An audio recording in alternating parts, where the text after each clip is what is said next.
हरे Krishna, Radhe Radhe.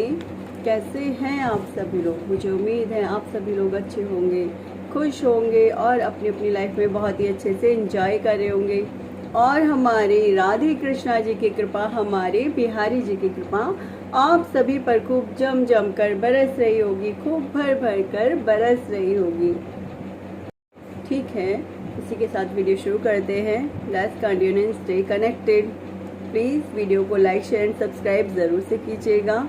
Okay, प्रेम से बोलिए आप सभी मेरे साथ राधे राधे। प्रेम से बोलिए राधे राधे। ठीक है, वीडियो शुरू करते हैं।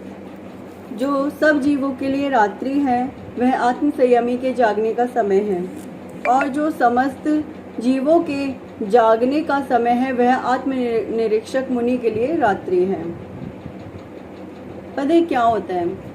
जो एक मुनि है, यानी एक जो साधु पुरुष है, या फिर आप ये कहिए जो ईश्वर की भक्ति में पूर्णतः लीन है, वो इंसान रात्रि को जागने का समय मतलब ये नहीं है कि पूरी रात जाग करके बितानी है। नहीं नहीं, ऐसा मतलब नहीं है। रात्रि को जागने से अर्थात रात्रि को समय पे सो करके सुबह अर्ली मॉर्निंग यानी 3:30 बजे तक उठ जाते हैं। जो ये वैष्णव लोग होते हैं ना, वैष्णव में भी जो बिल्कुल ही जो घर बार छोड़ करके बाहर जा चुके हैं, वो लोग 3:30 या 3 बजे या 2:30 बजे जग जाते हैं, और रात को भी वो 10-11 बजे तक, मतलब इतने ही बजे तक सो जाते हैं, और सुबह उठ जाते हैं 3:30 बजे तक उठ जाते हैं। तो कहने का अर्थ ये कि जब एकांत होता है तब ध्यान बहुत ही अच्छे प्रकार से लगता है। हाँ जी, तो जो मुनि लोग होते हैं ना, वो सुबह सुबह उठ करके मेडिटेशन, ध्यान आदि, योगा वगैरह सब करते हैं। मुनि से अर्थात आप ये लगा लीजिए जो घर बार छोड़ करके जा चुके हैं। लेकिन अब तो काफ़ी मैंने जो लोग देखे हैं वो उठते हैं सुबह 3:30 बजे उठ करके अपना, मैंने कई लोग देखे इस प्रकार से जो सुबह 3:30 बजे उठते हैं, उठ करके ईश्वर में ध्यान आदि लगाते हैं। हाँ, लेकिन वो रात्रि में थोड़ा जल्दी समय से सो जाते हैं, ठीक है, या फिर वो दिन में अपनी नींद को पूरी करते हैं, ऐसा भी होता है। ठीक है, तो जो सब जीवों के लिए रात्रि है वह आत्म संयमी के जागने का समय है। जो आत्म संयमी है, जो ईश्वर में ध्यान लगाता है, जो ईश्वर की भक्ति आराधना करते हैं, वो क्या करते हैं, वो सुबह अर्ली मॉर्निंग उठ जाते हैं, 3:30-2:30 बजे तक उठ जाते हैं। फिर सुबह ब्रह्म मुहूर्त में नहा लेते हैं, नहाने धोने के बाद ईश्वर का ध्यान आदि करते हैं। और जो समस्त जीवों के जागने का समय है वह आत्मनिरीक्षक मुनि के लिए रात्रि है। अब जो सब जीवों के लिए जागने का समय होता है, सब जीव कब जागते हैं आजकल आपको पता ही है, 8-9-10 बजे तक भी जगते हैं। तो मुनि क्या करते हैं, फिर उस वक्त पे ना थोड़ा वो निद्रा ले लेते हैं कि चलो अब थोड़ी सी देर निद्रा ले लेते हैं, ताकि जो शरीर में निद्रा की कमी है वो पूरी हो जाए। बुद्धिमान मनुष्यों की 2 श्रेणियां हैं।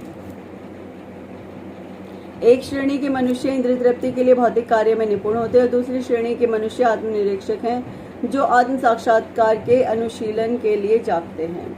विचारवान पुरुषों या आत्मनिरीक्षक मुनि के कार्य भौतिकता में लीन पुरुषों के लिए रात्रि के समान है। अब जो भौतिकता में लीन पुरुष या स्त्री हैं, वो हमेशा अपने रात्रि में समय से सो जाएंगे, और फिर सुबह बहुत देर बाद उठते हैं, है ना। और फिर जो दिन भर है, दिन भर में भी मैंने लोगों की दिनचर्या देखी कि वो लोग दिन भर सोते रहते हैं, जबकि कायदे के अनुसार हमें दिन में नहीं सोना चाहिए। हाँ जी, अगर बहुत ज़्यादा आपका मन है तो 15-20 मिनट आप लेट करके थोड़ा सा अपने निद्रा को नॉर्मल कर सकते हैं, अदरवाइज़ तो दिन में लेटना या सोना वर्जित होता है। ठीक है, आगे बढ़ते हैं। भौतिकतावादी व्यक्ति ऐसी रात्रि में अनभिज्ञता के कारण आत्म साक्षात्कार के प्रति सोए रहते हैं। देखिए, आत्म साक्षात्कार कोई इतनी इजी चीज़ नहीं है कि आपने सोचा और आत्म साक्षात्कार हो गया।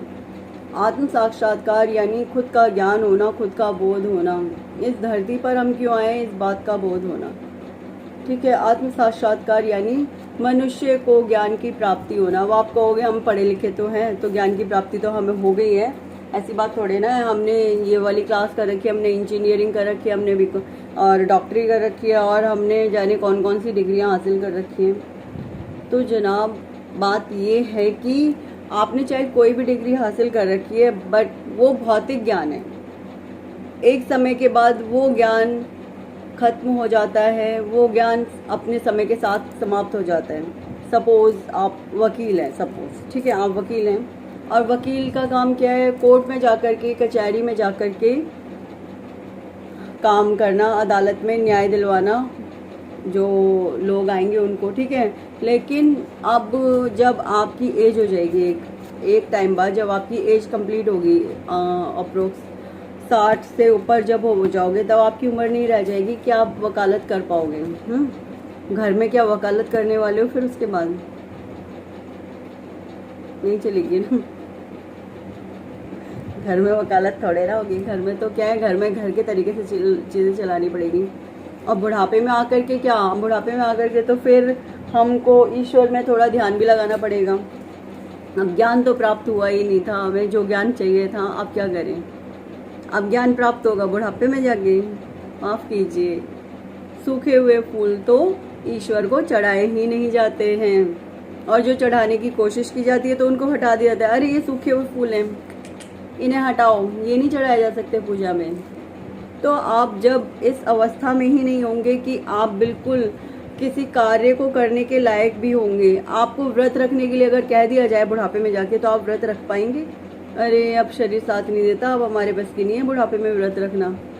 अरे अब भगवान के ही घर जाके हो जाएगा जो होगा, अब हमारे बस की नहीं है ये सब करना। तब लोगों के मैंने ऐसी ऐसी बातें सुनी है।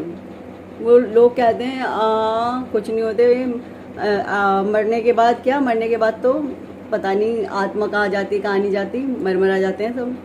परंतु सत्य है ये बहुत बड़ा कि मरने के बाद जो आत्मा है, या तो उसका परमात्मा से मिलन होगा, या फिर वो योनियों के चक्कर में भटकती रहेगी। दो में से एक चीज़ होंगी। अब आपका ये क्वेश्चन हो सकता है इस बात पे, तो क्या परमात्मा से मिलन होने के बाद हमें कभी भी इस धरती पे नहीं आना पड़ता? देखिए, ऐसा मैं नहीं समझती कि ऐसा है, क्योंकि ईश्वर भी खुद आते हैं धरती पे। ईश्वर भी लीलाएं करने के लिए स्वयं आते हैं धरती पे, तो वो तो ईश्वर है, तो उनको आने की क्या जरूरत पड़ी है? अब आप कहोगे कि वो ईश्वर हैं क्योंकि उन्हें लोगों को समझाना है कि क्या करना चाहिए, क्या नहीं करना चाहिए, सही क्या है, गलत क्या है, ये संदेश देने के लिए वो धरती पे आते हैं, ठीक है। परंतु जो उनके जो अब सपोज उन्होंने कुछ एक, हम क्या करते हैं, हम अपना गुट बनाते हैं ना। अब ईश्वर क्या करते हैं, अपना एक गुट बना लिया, ठीक है। उन्होंने कुछ लोग अपने एकत्र कर लिए कि तुम ये मेरे लोग हैं, देवगण हैं या देव समान गण हैं, कुछ इस प्रकार से, ठीक है। उन्होंने कुछ लोगों का एक समूह बना लिया, ठीक है। अब वो क्या करेंगे, उनको अगर यदि कोई कार्य है धरती पे करवाना है, ठीक है, उनको कोई कार्य धरती पे करवाना है। अब नॉर्मल पर्सन, नॉर्मल जो लोग हैं जिन्होंने कुछ कभी भगवान का नाम तक नहीं लिया, उनसे कहेंगे मेरा ये कार्य आप जाओ धरती पे करके आओ, तो वो क्या करेंगे? वो किसी एक आत्मा को पकड़ेंगे और उसको बोलेंगे कि मेरा धरती पर ये कार्य है जो तुम्हें वहाँ जाकर के जन्म लेना पड़ेगा, और फिर उस जन्म को लेकर के तुम्हें ये कार्य वहाँ कंप्लीट करके आना पड़ेगा। तो वो आत्मा स्पेसिफिक भगवान का वो कार्य कंप्लीट करने के लिए तब धरती पे जन्म लेती है। तब जन्म तो लेना पड़ता है, लेकिन ईश्वर हमेशा उस आत्मा के साथ रहते हैं। ईश्वर की ब्लेसिंग्स हमेशा उस आत्मा के साथ रहती हैं, ईश्वर हमेशा उसके साथ रहते हैं, ठीक है। तब ये अंतर होता है, एक नॉर्मल जो आत्मा होती हैं और एक जो भगवान जी की प्यारी प्यारी आत्माएं होती हैं, तब ये अंतर होता है दोनों में, ठीक है। चलिए, तो हाँ, हम कहाँ थे? हम यहाँ पर ही थे कि जो मुनि लोग होते हैं वो क्या करते हैं, रात्रि में जागते हैं, और जो नॉर्मल मनुष्य हैं वो क्या करते हैं, रात्रि में सोते हैं और दिन में जागते हैं। दिन में वो अपने भौतिक कार्यों में लग जाते हैं, और जो मुनि लोग हैं वो अपनी आध्यात्मिक यात्रा पर ही लगे रहते हैं। उनको अपनी आध्यात्मिक यात्रा से ही फुर्सत नहीं होती है, ठीक है। जो पुरुष समुद्र में निरंतर प्रवेश करती रहने वाली नदियों के समान इच्छाओं के निरंतर प्रवाह से विचलित नहीं होता। देखो, ऐसा नहीं है कि इच्छाएं नहीं हैं, इच्छाएं सबकी होती हैं, परंतु अब सपोज मेरी कोई इच्छा है, अब मैं उसे देख करके, किसी चीज़ को देख करके एकदम से बेचैन हो जाऊं कि नहीं मुझे ये चीज़ चाहिए, ठीक है। एकदम से बेचैन हो जाओ मुझे ये चीज़ चाहिए। ऐसा थोड़ी ना कि मेरी इच्छा नहीं है, मेरी भी इच्छाएं हैं, परंतु कान्हा जी क्या करते हैं, विष्णु भगवान जी, कृष्णा जी, राधे कृष्णा जी, बिहारी जी, राम जी क्या करते हैं, वो ना हमारी इच्छाओं को कंट्रोल कर देते हैं। वो क्या करते हैं, प्रतिबंध, ऐसा प्रतिबंध लग जाता है हमारी इच्छाओं के ऊपर, ऐसा अंकुश लग जाता है कि अगर कोई चीज़ हमें मिलती है तो ओके है, नहीं मिलती है तो भी ओके है। तब हम किसी चीज़ को, किसी वस्तु को पाने के लिए प्रायः रोया नहीं करते हैं। तो हम सोचते हैं ठीक है, ईश्वर की ऐसी इच्छा है तो ऐसी ही सही, ठीक है। और जो अगर नॉर्मल कोई आत्मा हो तो वो क्या करेगी, वो रोना विलाप करना शुरू कर देगी, नहीं मुझे तो ये चीज़, ये वस्तु, ये पर्सन चाहिए ही चाहिए, वो यही करेगी। मुझे ये चीज़, ये वस्तु या कोई और चीज़ या कोई व्यक्ति मुझे चाहिए ही चाहिए, और उसके लिए उसका विलाप आदि शुरू हो जाएगा, ठीक है। तो ईश्वर यानी कृष्ण भगवान की, जो राधे कृष्णा जी की जो भक्ति करते हैं ना, उनको कृष्णा जी इतना आत्म संयमित कर देते हैं कि वो किसी वस्तु के लिए तड़पते नहीं है, परेशान नहीं होते। यदि ईश्वर उनको दे देते हैं तो ठीक है, नहीं देते हैं तो भी वो कहते हैं ठीक है कान्हा जी, आपकी इच्छा, जैसा आप कहो वैसा ठीक है, ठीक है। तो आगे बढ़ते हैं। जो पुरुष समुद्र में निरंतर प्रवेश करती रहने वाली नदियों के समान इच्छाओं के निरंतर प्रवाह से विचलित नहीं होता, जो व्यक्ति अगर उसके मन में इच्छाएं आ भी रही हैं बराबर तो भी वो परेशान नहीं है, अच्छा चलो ठीक है आ गई इच्छाएं, अब इच्छाएं तो हैं ही भाई, इच्छा तो आ ही सकती है, इच्छा कहाँ जाएंगी। अब इंसान जिंदा है तो इच्छाएं भी होंगी, लेकिन उसमें क्या होता है, हमें कंट्रोल हो जाता है। कृष्णा जी इतना आत्म संयमित कर देते हैं कि अगर हमारी इच्छाएं कंप्लीट नहीं भी हो रही हैं तो हम कहते हैं ठीक है राधे कृष्णा जी, जैसी आपकी इच्छा वैसे हम खुश, जैसे आपकी इच्छा वैसे हम राजी, ठीक है। फिर जो एक आत्मा होती है ना कृष्ण भगवान की, जो भक्ति में लगी होती है, वो कुछ इस प्रकार से बोलती है, और वह सदैव स्थिर रहता है। वो आत्मा क्या रहती है, हमेशा स्थिर रहती है, उसका मन कभी भी विचलित नहीं होता है, वही शांति प्राप्त कर सकता है और उसी को ही शांति भी प्राप्त होती है। अब किसी का मन स्थिर ही नहीं है पूरे तरीके से, ठीक है, पूरे तरीके से छोड़ो, बिल्कुल भी स्थिर नहीं है, तो क्या उसे शांति प्राप्त होगी। पता है लोगों को सुख लगता है कि मैंने गाड़ी बंगला ये सब ले लिया, तो लोग सोचते हैं कि उसमें सुख है, परंतु सुख जब तक आपको आपके मन की शांति प्राप्त नहीं होगी तब तक सुख नहीं मिलने वाला। फिर चाहे आप कितने भी बड़ी कोठी महल में रह लेना, आपको सुख तब तक नहीं मिलेगा जब तक आपको आपके मन की शांति प्राप्त नहीं होगी। और यदि आपको आपके मन की शांति प्राप्त हो जाए तो कृष्ण भगवान के भक्त तो कहाँ पे रहते हैं, कृष्ण भगवान के भक्त तो बिल्कुल कुटियाओं में रहते हैं, उन्हें किसी चीज़ से कोई प्रयोजन ही नहीं होता है। वो कहते हैं हे बिहारी जी, आप दो तो ठीक, ना दो तो ठीक, अगर हमें 2 वक्त की, 1 वक्त की रोटी भी मिल जाए तो भी ठीक, ना मिले तो जैसे आपकी इच्छा प्रभु, ठीक है।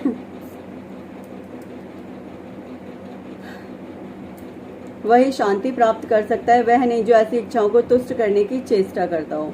आप कितनी भी अपनी इच्छाओं को पूर्ण करने की कोशिश कर लेना, आपकी इच्छाएं कभी भी पूर्ण नहीं हो सकती हैं, क्योंकि आप स्वयं की इच्छाएं पूर्ण करने में लगे हुए हैं। जिस दिन आप कृष्ण भगवान की, बिहारी जी की, विष्णु भगवान जी की, राम जी की इच्छाएं कंप्लीट करना शुरू करोगे ना, जिस दिन इनकी ईश्वर की इच्छाएं पूरी करना शुरू करोगे, उस दिन मैं बताऊंगी आपको कि आपकी सभी इच्छाएं समाप्त हो जाएंगी, आपकी कोई इच्छा ही नहीं बचेगी, आपको लगेगा ही नहीं कि मेरी कोई इच्छा भी अब शेष है, ठीक है।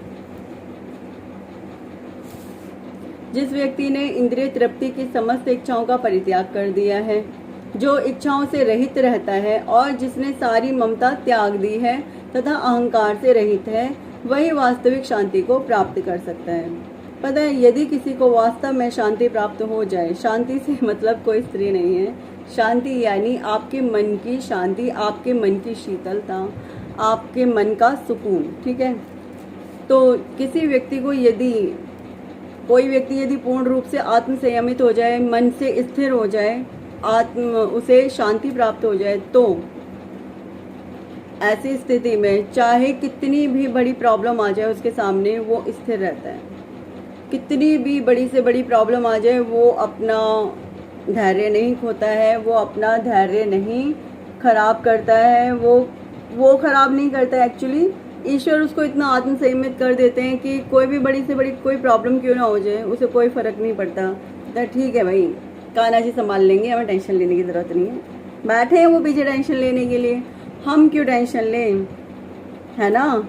हमारी नाव के रक्षक हैं बाके बिहारी, तो हमारी कोई टेंशन लेने की नहीं है। अब जिम्मेदारी कौन लेगा, हमारी जिम्मेदारी हमारे बाके बिहारी।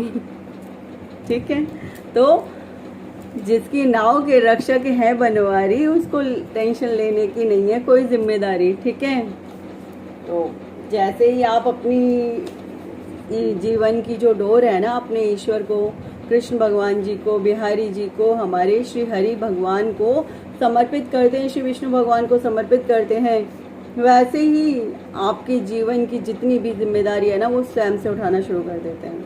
और ये एक बहुत बड़ा ना फैक्ट है, मतलब सच है।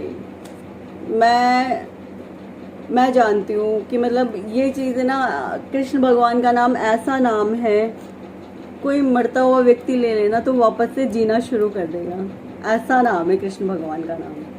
सच बता रही हूँ। जो इच्छाओं से रहित रहता है और जिसने सारी ममता त्याग दी है। अब ममता त्याग देने से मतलब ये नहीं है कि आपने बिल्कुल ही घर बार छोड़ करके आगे निकल गए। मैं बार बार बोलती हूँ, आपको सन्यास लेके बाहर नहीं निकलना है, आपको घर में रह के ही सन्यासी बनना है। देखिए मेरी बात वैसे मैं हंस देती हूँ, बट आप जोक में मत लिया कीजिए, ये बात बहुत बड़ा फैक्ट है। आपको बाहर जाके सन्यासी नहीं बनना है। आप बाहर जाके कितने दिन सन्यासी बन सकते हो? एक दिन ऐसा आएगा कि आपका मनोबल टूटेगा, और ऐसा भी हो सकता है कि आप अपने जो आपने भक्ति ली थी या भक्ति प्रारंभ की थी, वहाँ से आप नीचे भी गिर सकते हो, क्योंकि वहाँ आपको खाने का भी देखना पड़ेगा, थोड़ा बहुत हर चीज़ का देखना पड़ेगा, तो वहाँ पे आपको कोई चीज़ अवेलेबल होगी। और जब अवेलेबल नहीं होगी ना, तो ऐसा भी हो सकता है इंसान का मन टूट जाए। ठीक है, अब आप कहोगे ईश्वर देंगे शक्ति, ईश्वर तो कई बार परीक्षा भी ले लेते हैं तब। ठीक है, तो उस कंडीशन में हमें क्या करना है, हमें घर में रह के ही प्रैक्टिस करनी है सन्यासी बनने की, बाहर जाके नहीं, घर में रह के प्रैक्टिस करनी है कि सन्यासी किस प्रकार से बना जा सकता है। और आप कहोगे सन्यासी बनने का अर्थ है हम कुछ कमाए नहीं। आप कमाइए, भरपूर कमाइए, बिल्कुल भर भर के कमाइए, परंतु आपकी हर चीज़ में आपकी ममता नहीं होनी चाहिए, आपकी आसक्ति नहीं होनी चाहिए, आपका मोह नहीं होना चाहिए, आप मोह रहित होने चाहिए। काम, क्रोध, लोभ, मोह, अहंकार, ये 5 चीज़ों का हमें त्याग करना होता है। गृहस्थ जीवन में रह कर के जो इन 5 चीज़ों का त्याग कर दे, समझ लो वो सन्यासी है भाई। ठीक है, गृहस्थ जीवन में रह कर के जिसने इन 5 चीज़ों का त्याग कर दिया, काम, क्रोध, लोभ, मोह, अहंकार, ठीक है, जिसने इन 5 चीज़ों का त्याग कर दिया, समझ लो वो सन्यासी है। ठीक है, क्योंकि काम का त्याग करना आज के समय में मजाक बात नहीं है। ठीक है, और क्रोध, काम है तो क्रोध तो अपने आप उत्पन्न हो जाएगा। काम और क्रोध के आने के बाद लोभ तो चलता हुआ आ जाता है। काम, क्रोध, लोभ, फिर मोह होना तो बहुत ही नॉर्मल सी बात है। इतनी सारी चीज़ें आपने इकट्ठी कर ली, अब उन सबका मोह तो होगा ही होगा ना।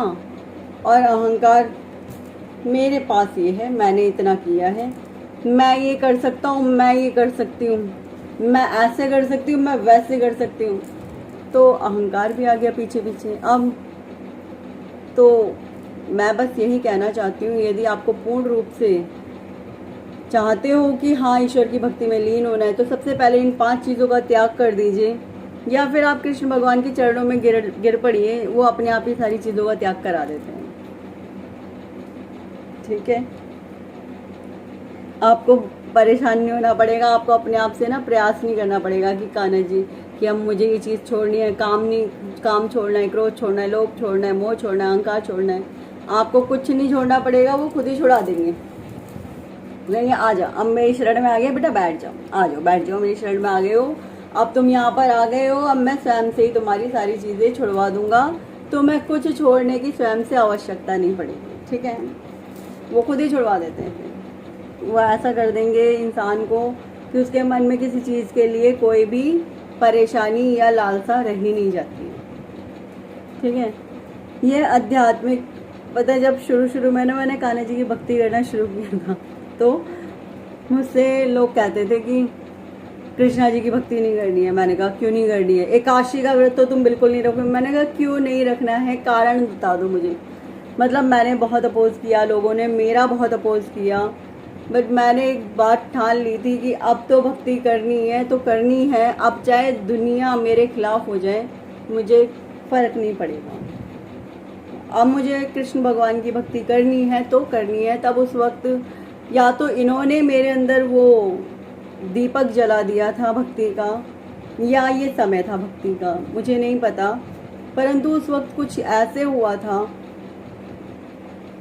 कि लोगों ने मेरा बहुत अपोज किया था कि आप कृष्ण भगवान की भक्ति नहीं करोगे, आप एकादशी का व्रत तो बिल्कुल नहीं रखोगे। लोगों की मान्यता है, पुराने समय के जो लोग हैं, कि जो बोलते में भी मुझे गलत लग रहा है कि जो जिनके पति नहीं होते हैं वो एकादशी का व्रत इत्यादि। ठीक है, तो मैंने कहा ऐसा कुछ नहीं है भाई, एकादशी का व्रत कोई भी स्त्री कर सकती है और कोई भी पुरुष कर सकता है, कोई भी बच्चा कर सकता है। हाँ जी, एकादशी का व्रत कोई स्त्री, कोई पुरुष, कोई बच्चा, कोई भी कर सकता है। किसी के लिए कोई रोक टोक नहीं है एकादशी का व्रत करने के लिए। ये मान्यता ही गलत है कि एकादशी का व्रत केवल विधवा स्त्री या विधवा पुरुष ही करेगा, विधवा पुरुष ही करेगा, ऐसा नहीं है। ये बिल्कुल गलत मान्यता है आपकी। एकादशी का व्रत कोई भी कर सकता है। हाँ जी, जिसका मन है एकादशी का व्रत करने का वो बहुत ही आराम से एकादशी का व्रत कर सकता है, बिना किसी सोच समझे, बिना किसी बात के। बल्कि एकादशी का व्रत करने से आपके जन्म जन्मों तक के पाप धुल जाते हैं और आपके पुण्यों का उदय होता है। इतना फलकारी है एकादशी का व्रत। और पता है आपको, ये वैशाख का महीना चल रहा है ना, ये तो सबसे ज़्यादा अमेजिंग महीना है। मतलब ऐसे समझ लो, हिंग लगे ना फिटकरी और रंग चोखा ही चोखा। हाँ जी, जो ये वैशाख का महीना चल रहा है ना, इसका तो ऐसा है कि हिंग लगे ना फिटकरी और रंग चोखा ही चोखा। कैसे? आप सुबह उठ करके सुबह 4-4:30 बजे आप नहाने चले जाइए। ठीक है, नहा करके आके सूरज को जल देना होगा। ये आप पूरा महीना कर लीजिए। उसके बाद तो विष्णु भगवान जी प्रसन्न ही प्रसन्न है। उसके बाद आपको कुछ सोचना ही नहीं पड़ेगा, समझना ही नहीं पड़ेगा। मतलब विष्णु भगवान जी आपसे प्रसन्न ही प्रसन्न है।